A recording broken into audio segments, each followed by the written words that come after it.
In the last topic, we explored the conscious living practices of resetting our reference points and concretely observing. This is when we start noticing that we are comparing ourselves to others, to strangers, to what's on TV, to what's on social media, to what's in magazines. And as we start resetting our reference points and concretely observing, we are reclaiming that power that we lose by feeling we are not good enough when we compare to these external reference points. Now, in this topic, we're going to explore why it is so important to invest in experiences rather than accumulate stuff when it comes to our happiness and our well-being. Dan Gilbert, the author of Stumbling on Happiness, said, "A part of us believes the new car is better because it lasts longer. But in fact, the worst thing about the new car is it will stay around to disappoint you. But a trip to Europe is over. It evaporates. It has a good sense to go away, and you are left alone with nothing but a wonderful memory." So why is it important to invest in experiences rather than that awesome stuff we accumulate? We do not adapt to experiences as much as we do to material possessions. Dr. Thomas Gilovich, a psychology professor at Cornell University, has been studying the question of money and happiness for over 2 decades.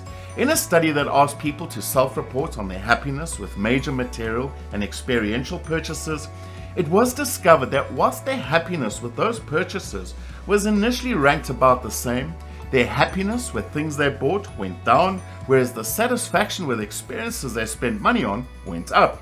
So why do we not adapt to experiences as much as we do to materialistic things?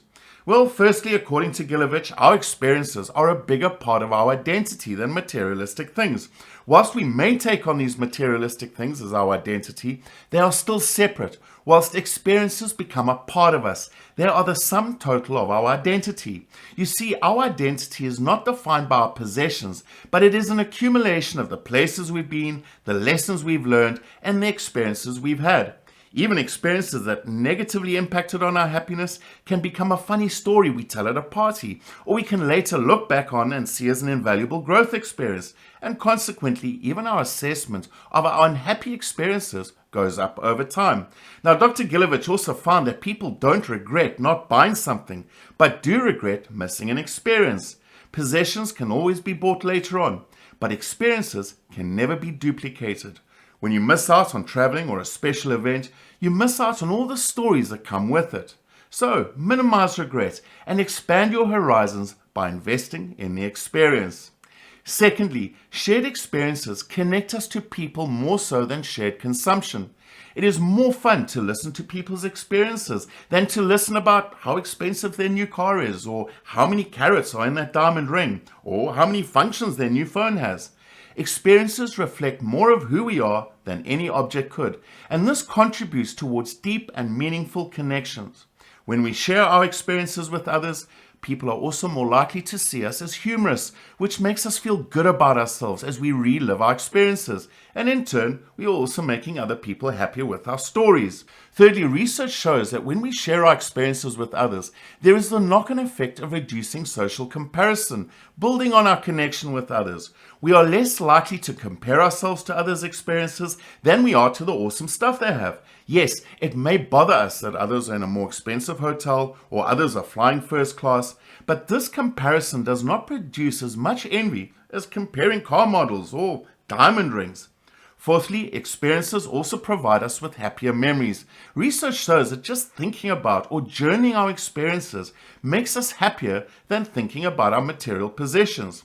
Now, if you recall a memory with friends or with loved ones, you'll most likely recall your experiences with them rather than the material gifts that they gave you. Finally, experiences reduce our clutter we accumulate in life. Most physical possessions eventually become a burden on our lives. They take up physical space in our homes and mental space in our minds. They require care, attention, maintenance, organization, whereas experiences, on the other hand, are accompanied with little to no physical baggage. The only thing we bring home are a few photos and a great memory of the experience. Now, these all contribute to the longer lasting effects of experiences over material things on our well-being and happiness. Yet the biggest challenge we face is that we do not actually believe that these experiences will bring us more happiness, because it seems more logical that we'll be happier if we buy something we can see and touch and which stays with us for longer than our experiences.